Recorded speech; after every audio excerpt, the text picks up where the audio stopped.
ओ कान्छी हजुर के गरे कि ए यहाँ वेदर चेक गरेको बाहिर यसो घुम्न केटाकेटी लानलाई ओइ अनि माता औँसी आइसकेछ त के किन्देऊ आमालाई ए माता औँसी पो आइसकेको छ त नि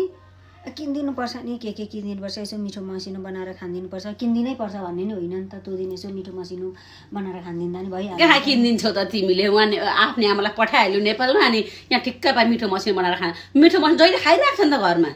एउटा के किनिदिन सक्दिनौ दिदी यहाँ सुन्नु है एउटा कुरा किनिदिनै पर्छ भन्ने नि छ हुँदाखेरि किनिदिने हो नहुँदाखेरि यसपालि यस्तै भए भन्न सक्नुपर्छ नि त तपाईँले चाहिँ के किनिदिनु भयो त तपाईँको सासूलाई मैले सासूलाई किन किन्नु सासू यहीँ मसँगै हुनुहुन्छ सासूका छोरी वरिपरि छन् छोरा काखामा छोरा छन् मेरो आमा नजिक छ मैले आमालाई किनिदिएँ नि त मेरै आमालाई अनि सासूको कोही नहुनु भने पो मैले बुहारीले लगेर किनिदिनु पर्ने त अनि छोराछोरी वरिपरि छन् त अनि कुरा त ठिक गर्नुभयो दिदी सासूलाई किन किनिदिनु त हो अनि होइन सासूलाई किन तिम्रो चाहिँ आमा उहाँ टाढा छैन र पो सासूलाई घर कि सासूलाई देऊ मना भनेको त अनि आमा टाढा पो हुनुहुन्छ त अनि आमा त हुनुहुन्छ नि त हुनुहुन्छ तर अनि